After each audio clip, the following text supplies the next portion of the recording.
Assalamualaikum warahmatullahi wabarakatuh.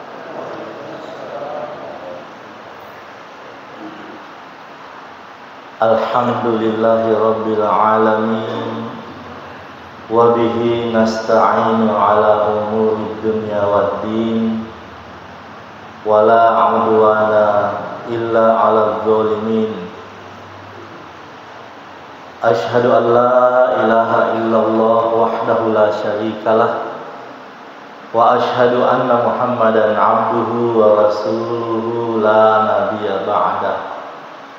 Allahumma salli wa sallim ala nabiyyina Muhammadin wa ala alihi wa sahbihi ajma'in. Ya Allah ya Rahman, cintailah siapapun yang hadir saat ini.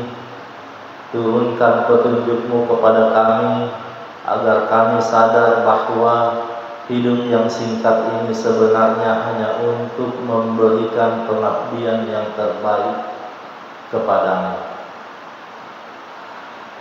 Ampuni dan rahmati kami semua ya Allah. Ampuni dan rahmati kedua orang tua kami, baik yang masih hidup maupun yang telah mendahului kami, dan masukkanlah kami ke dalam surga-Mu yang paling tinggi. Dan masukkanlah ya Allah ke dalam rencana-Mu harapan-harapan kami yang Engkau ridhoi, baik tentang dunia maupun tentang akhirat. Amin ya rabbal alamin. Di rakaat kedua tadi imam membaca surah, yang mana surah itu diawali dengan sumpah Allah. A'udzubillahi minasyaitonir rajim. Bismillahirrahmanirrahim. Wal 'asr. Allah bersumpah dengan waktu demi masa. Biasanya Allah Subhanahu wa taala ketika bersumpah dengan sesuatu, maka informasi berikutnya itu berisi informasi yang sangat penting yang harus kita perhatikan. Apa informasi sesudahnya? Allah mengatakan semua manusia, laki-laki, perempuan, tua, muda, kaya atau miskin, pemimpin ataupun rakyat, semua manusia kata Allah merugi. Untung ada ilahnya, agar kita semua bersemangat masuk kepada golongan yang terkecuali. Allah menjelaskan pengecualiannya, siapa yang tidak rugi, kecuali orang yang beriman, beramal soleh, watawasau bil haqqi watawasau bis sabr, saling nasihat menasehati tentang kesabaran dan tentang kebenaran.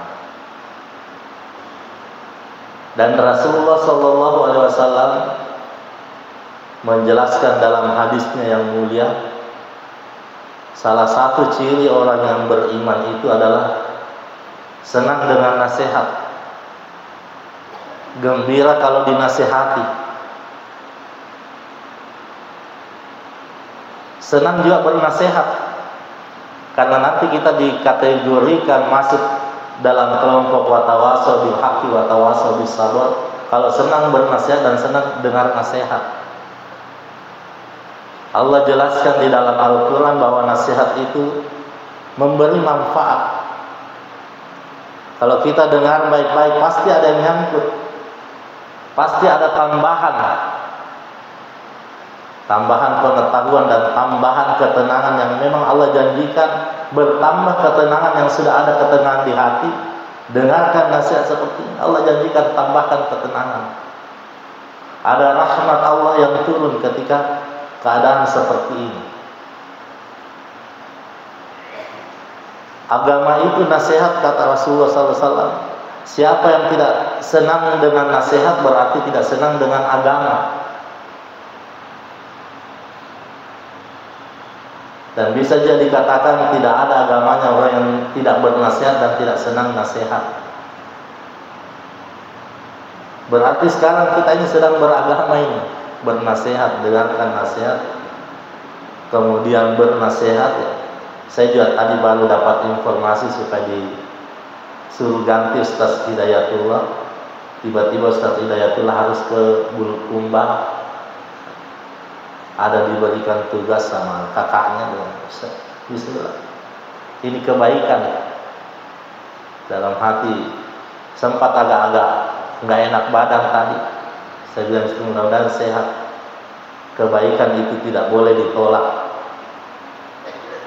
Karena kebaikan itu surga.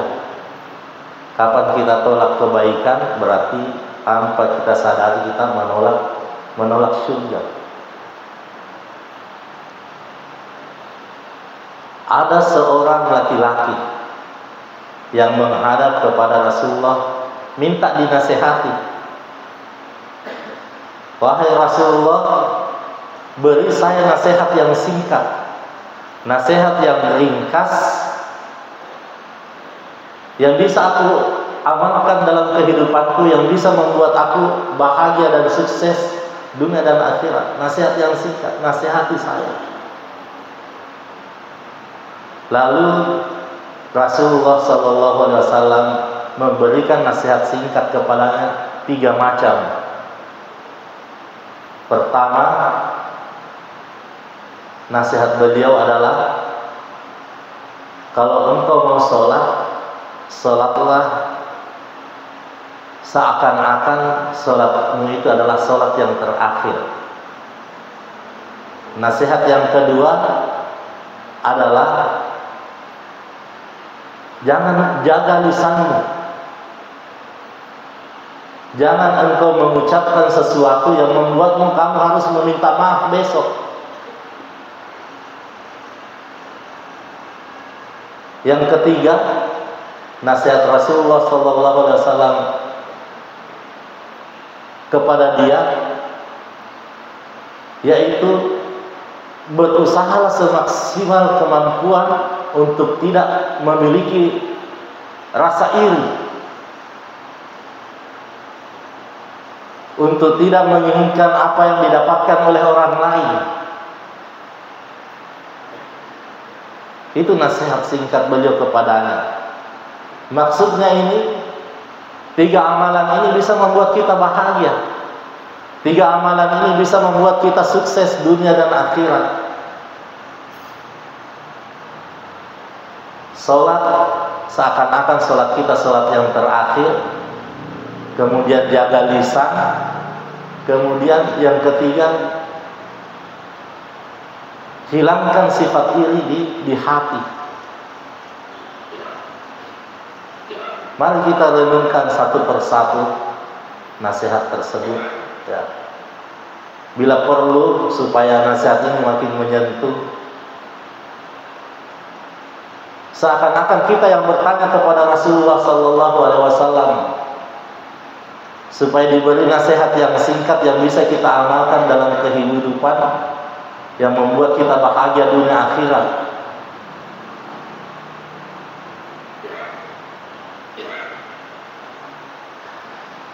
Yang pertama, sholatlah seakan-akan engkau sholat terakhirmu itu. Bisa dibayangkan kalau misalnya ada orang sesudah sholat zuhur misalnya dieksekusi mati, kesempatan terakhirnya sisa sholat zuhur dalam hidupnya. Pokoknya sudah jatuh putusan, sebentar dia ditembak mati karena mungkin pelanggarannya sangat besar, tapi masih ada kesempatannya sholat zuhur ini 1 kali. Kira-kira bagaimana sholatnya ini orang? Sholat zuhur terakhir, yakin betul ya, sudah ini saya ditembak mati nih. Pasti Salat itu mungkin salat yang terkhusyuk yang pernah ia kerjakan. Nah, Rasulullah SAW mengajarkan kepada kita agar setiap salat seperti ini. Kita nggak tahu kapan umur kita habis. Jumat yang lalu kita masih mensolati jamaah senior di sini, ya, Haji Saleh. Itu harapannya juga mungkin masih mau sholat jamaah seperti kita, tapi sudah selesai. Rasulullah SAW mengajarkan kita sholat seperti ini agar sholat kita berkualitas. Karena banyak orang yang sholatnya cuma sekedar sholat, pelepas kewajiban saja. Tidak tahu apa yang dia baca, rukuk tidak tahu apa yang dia ingat. Pokoknya sekedar sholat, selesai. Sehingga tidak memberikan bekas. Padahal Rasulullah mengharapkan kepada kita sholat yang berkualitas. Maksudnya sholat yang khusyuk. Itulah sholat yang mendatangkan kebahagiaan. Qad aflahal mu'minun. Sungguh berbahagialah orang yang beriman. Ketika Al-Quran mengatakan kata berbahagia, sekali lagi sering kami sampaikan, maka kebahagiaan itu untuk di kedua kehidupan dunia dan kehidupan akhirat. Qad aflahal mu'minun, yang paling pertama Allah sebutkan penyebab kebahagiaan dunia dan akhirat orang-orang beriman adalah alladzina hum fi sholatihim khashi'un, orang yang khusyuk dalam sholatnya. Dan untuk mencapai sholat yang khusyuk ini bukan cuma sekedar memahami maknanya, tapi dimulai ketika kita mendengarkan azan. Sudah ada di situ perenungan, alhamdulillah Allah memanggil saya untuk menghadap. Sehingga ketika kita dengar azan, wudu pun diperbaiki. Khusyuk kita mendengar azan, memperbaiki sholat, itu akan menimbulkan rasa khusyuk di waktu sholat. Rasa khusyuk di waktu sholat inilah yang memberikan jaminan pelakunya akan jauh dari perbuatan keji dan mungkar. Allah berfirman di surah Al-Ankabut, innas sholata tanha 'anil fahsya'i wal munkar. Sesungguhnya sholat itu dapat mencegah pelakunya dari perbuatan keji dan mungkar. Apa maksudnya di sini pelaku sholat bisa mencegah dari pelakunya perbuatan keji dan mungkar? Sholat yang khusyuk. Makanya kita sering dapati banyak orang yang melakukan perbuatan keji, perbuatan mungkar, padahal dia sholat. Terkadang kita bingung, kok masih melakukan begitu? Bukankah sholat bisa mencegah pelakunya dari perbuatan keji dan mungkar? Tidak susah cari jawabannya. Jawabannya adalah kalau ada orang yang seperti itu berarti sholatnya belum berkualitas.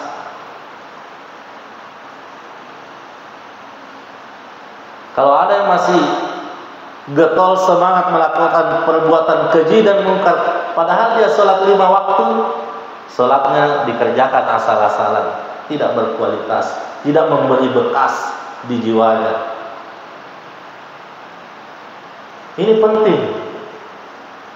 Kita semua mau bahagia, bukan cuma di dunia, sampai di akhirat. Perbaiki sholat. Ada kata-kata hikmah, kalau kita sedang terpuruk sekali, bingung yang mana mau diperbaiki ini, maka jangan bingung. Ketika kita dalam keadaan terpuruk sekali, bingung yang mau diperbaiki, jangan bingung. Perbaiki saja sholat. Yang lainnya akan Allah bereskan. Solusi adalah sholat yang khusyuk. Bagaimanapun besarnya masalah, kalau kita termasuk sholat kita sholat yang khusyuk, itu kegelisahan Allah pisahkan dari diri kita. Kaum muslimin dan muslimah yang dimuliakan Allah Subhanahu wa taala. Yang kedua, nasihat beliau supaya bahagia dunia dan akhirat, ya sukses dunia dan akhirat. Jaga lisan. Berpikirlah sebelum berucap. Lisan tidak bertulang, tapi kedahsyatannya, lukanya bisa melebihi daripada pedang. Kalau pedang itu diobati 1 minggu, 2 minggu bisa sembuh, atau 1 bulan. Tapi kalau lisan yang melukai, terkadang orang yang sudah minta maaf ke kita dan kita maafkan, masih terkadang itu terngiang. Tega-teganya dia mengucapkan seperti itu kepada saya. Rasulullah SAW memberi jaminan keselamatan bagi orang yang mampu mendua jaga di anggota tubuhnya. Yang pertama adalah lisan, dan yang kedua menjaga apa yang ada di antara kedua paha. Ketika kedua itu kita jaga, kita akan selamat.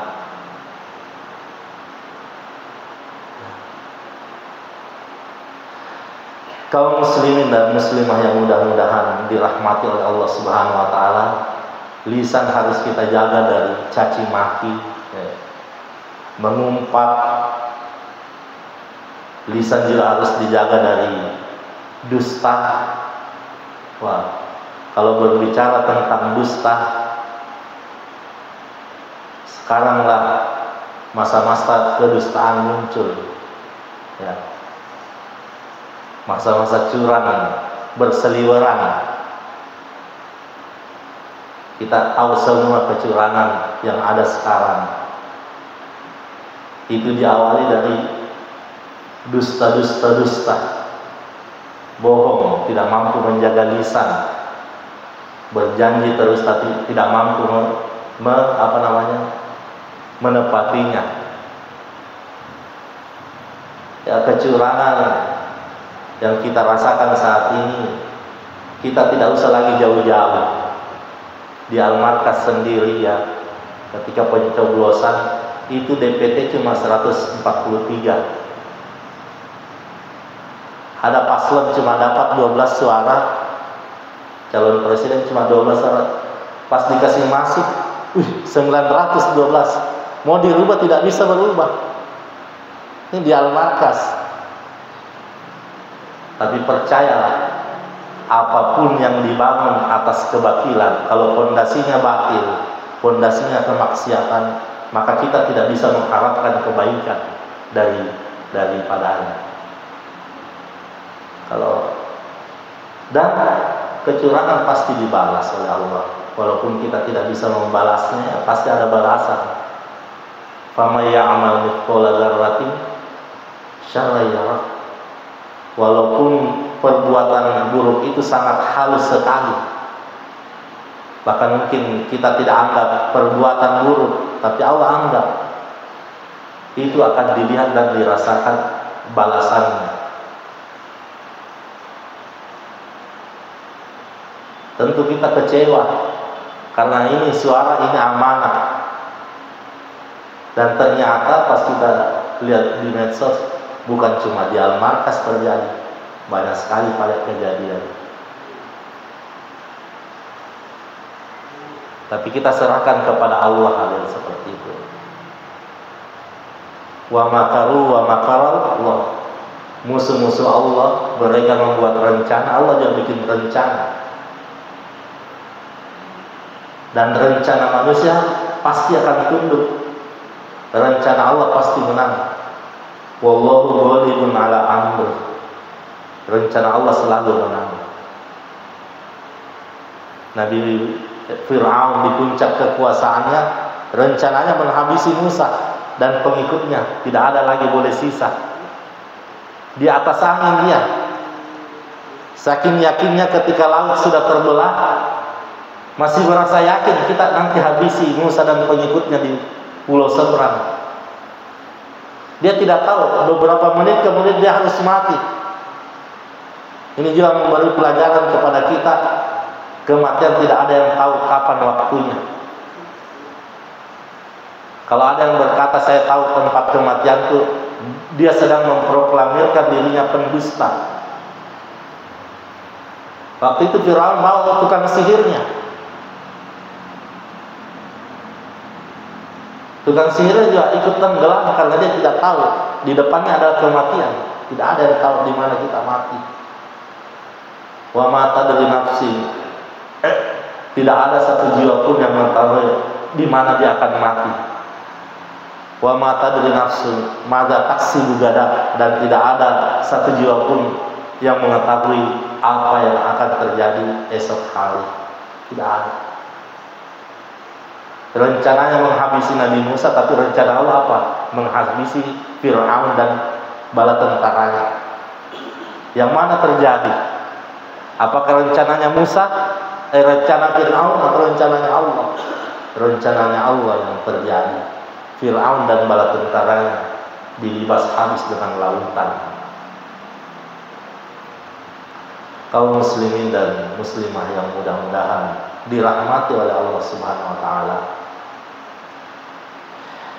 Yang ketiga, nasihat Rasulullah SAW kepada orang yang bertanya tadi adalah, tadi yang pertama apa? Apalah tadi yang pertama? Sholat. Yang kedua, jaga lisan. Yang ketiga, jangan iri terhadap apa yang dimiliki oleh orang lain. Ketika orang lain, senanglah. Ketika orang lain senang, ikutlah senang. Ketika orang lain susah, ikutlah susah. Itu perbuatan yang terpuji. Jangan dibalik, ketika orang lain senang, kita susah. Ketika orang lain susah, kita senang. Itu adalah sifatnya orang yang iri atau dengki. Orang yang memiliki penyakit iri dan dengki tidak akan pernah bahagia untuk selama-lamanya, mulai di dunia sampai di akhirat. Tidak bisa bahagia, karena kebahagiaan orang kesusahan dia, kesusahan orang kebahagiaan dia. Harapan terbesarnya orang yang dengki adalah bagaimana agar nikmat orang lain itu bisa pindah ke dia atau minimal hilang, baru dia bisa merasa tenang. Kalau seperti itu, padahal ini perbuatan yang sangat bahaya sekali. Itu dosa hasad adalah dosa pertama terjadi di langit dan dosa pertama yang terjadi di bumi. Ya, dosa hasad pertama itu dilakukan oleh iblis. Dia iri. Saya ini tercipta dari api, Adam dari tanah. Saya ini dua yang diciptakan. Kenapa saya harus hormat, tunduk dan sujud kepadanya? Ada iri, ada perasaan lebih baik daripada dia. Perintah Allah pun dilanggar, karena ketika muncul rasa iri akan melahirkan dosa-dosa lainnya lagi. Apa dosa berikutnya iblis setelah ini? Nggak mau sujud, nggak mau taat kepada perintah Allah, merasa kenapa saya harus taat kepada pendatang baru? Dia senior, dia junior, mestinya junior yang memberi penghormatan. Ya. Senior itu harus dihormati. Pikirannya begitu, padahal ini dia tidak tahu kalau perintah Allah harus dilaksanakan. Akhirnya iblis mendapatkan laknat. Dosa pertama di dunia ya dilakukan oleh anaknya Nabi Adam alaihissalam. Ketika Allah mensyariatkan kawin silang, ada kembarannya merasa, kenapa saya harus kawin silang pada kembaranku ini lebih cantik. Dia tidak mau tunduk. Akhirnya hasad ini melahirkan dosa yang lain. Apa akhirnya? Akhirnya dia bunuh saudaranya sendiri. Dia bunuh saudaranya sendiri. Sama yang dilakukan oleh saudara-saudaranya Yusuf. Itu berawal dari dengki, iri. Kenapa ini Yusuf yang bungsu lebih disayang sama bapak? Padahal kita ini 9 orang jumlahnya kuat-kuat, sudah membantu terus orang tua. Tapi kok perhatian dan kasih sayang bapak kita ini tertumpah semuanya seperti ke Yusuf saja. Muncul rasa iri, muncul rasa dengki. Akhirnya rasa dengki dan iri itu kemudian nantinya melahirkan perbuatan dosa yang lain. Akhirnya sepakatlah kumpul, musyawarah, tapi musyawarah dosa. Ada yang berkata di antara 9 orang, bunuh saja. Kalau dia sudah dibunuh, kasih sayang ayah tercurah ke kita. Gampang itu bertobat. Hampir ini disepakati, tapi ada salah satu lagi yang ngomong, nggak usah dibunuh, kasih masuk saja dalam sumur. Mudah-mudahan ada kafilah lewat, dia bisa hilang dari kehidupan kita. Akhirnya disepakati itu. Padahal saudaranya sendiri.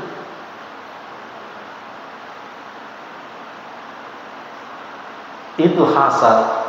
Kata Rasulullah SAW, begitu buruknya yang namanya hasad. Semua kebaikan-kebaikan yang telah dilakukan, kalau kita memiliki rasa hasad, itu terhapus. Karena kebaikan-kebaikan yang kita lakukan itu ibaratnya kayu bakar, sementara hasad ibaratnya api, kata Rasulullah. Rasulullah katakan, jauhilah hasad, iyyakum wal hasad. Jauhilah penyakit hati yang namanya hasad. Karena sesungguhnya hasad itu yakulul hasanah, akan membasmi dan menelan semua kebaikan-kebaikan yang telah dilakukan. Sebagaimana api memakan kayu bakar, begitu jeleknya yang namanya hasad. Biar sudah banyak perbuatan baik kita, nako hasad dimulai di hati kita, degagar tinggal perbuatan hasad, kebaikan yang kita habis semua dilahap, ditelan oleh hasad. Maka sangat benarlah Rasulullah SAW ketika dia dimintai untuk memberi nasihat ringkas namun padat, yang bisa diamalkan dalam kehidupan sehari-hari, yang bisa membuat kita bahagia dunia dan akhirat. Itu yang 3 tadi. Perbaiki sholat. Usahakan sholat yang kita lakukan berkualitas. Salah satu caranya supaya berkualitas yang diajarkan oleh Rasulullah adalah kita anggap sholat kita adalah sholat yang terakhir. Setiap sholat kita ini yang terakhir. Setiap sholat lain sholat kita ini yang terakhir. Setiap sholat lain sholat kita ini yang terakhir. Itu akan muncul kualitas sholat. Kita akan khusyuk. Yang kedua, menjaga lisan. Jangan asal bicara, tidak berpikir, nggak disaring-saring, pokoknya ngomong. Kita tidak tahu apakah ada yang terluka dengan ucapan kita. Jangan asal ngomong, benar atau tidaknya, pokoknya bagaimana tujuan tercapai. Hati-hatilah, jagalah lisan. Dan yang ketiga, terakhir, jaga lisan, jaga sholat. Yang terakhir apa tadi? Iri. Wah, ini yang bahaya sekali, dengki. Makanya ayat terakhir kedua, begitu dahsyatnya ini, buruknya dengki, sampai Allah mengajarkan Rasulullah doa. Katakan Muhammad, qul a'udzu birabbil falaq min syarri ma khalaq wa min syarri ghasiqin idza waqab wa min syarri hasidin idza hasad. Sampai-sampai ketika sudah turun ini, Rasulullah lagi ajarkan kepada sahabat, sebelum tidur baca ayatul kursi, baca 30 ayatul kursi dengan 30, kemudian tiup tangan, sapu seluruh badan. Tidak ada mimpi buruk malam itu, dan terlindung dari setan dan sihir, terlindung juga dari orang yang hasad. Karena orang yang hasad itu pandangannya saja bisa membuat kita ain, bisa kena sakit kita. Orang yang hasad sekali baru memandang kita bisa, kalau nggak ada perlindungan yang kuat, kita bisa langsung kena angin-angin yang buruk. Ya. Saya kira demikian nasihat ini, mudah-mudahan ada manfaatnya. Terakhir, mari kita doakan orang-orang yang ada di Palestina, di Gaza khususnya, ya, dalam 3 menit ini. Walaupun kita menghadapi problem besar juga di negara kita, kita juga nggak boleh lupakan saudara-saudara kita di sana. Mari kita sama-sama doakan mereka. Alhamdulillahirabbil alamin, wassalatu wassalamu ala nabiyyina Muhammad wa ala alihi wa sahbihi ajma'in. Ya man la yahtaju ilal bayan wa tafsir, hajatuna katsir wa anta a'lamu biha wa khabir. Allahumma innaka tara wa ta'lamu ma nazala bila Filistina minal ahwal wa khassatan fi Gaza.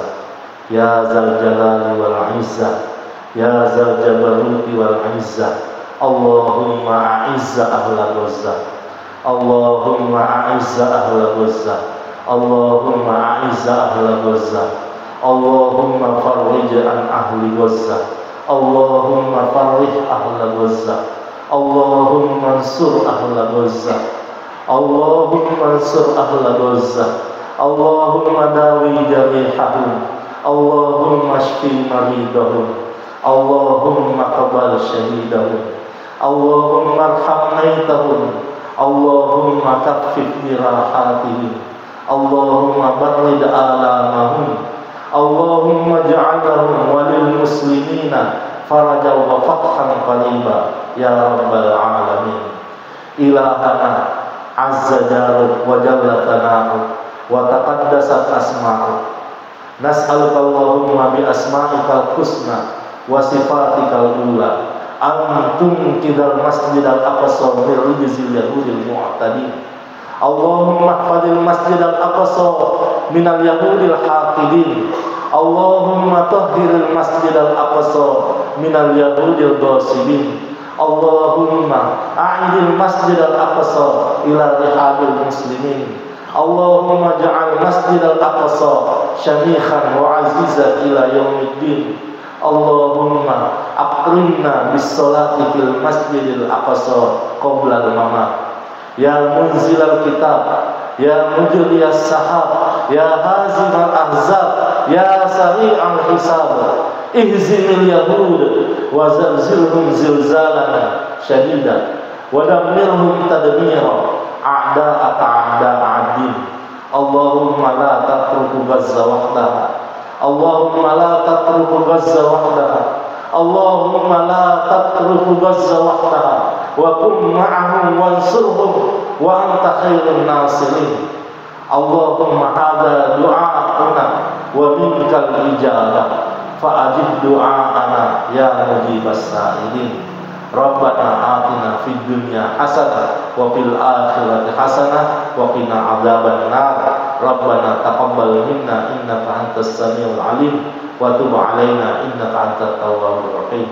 Allahumma shalli wa sallim ala nabiyyina Muhammad wa ala alihi wa sahbihi ajma'in.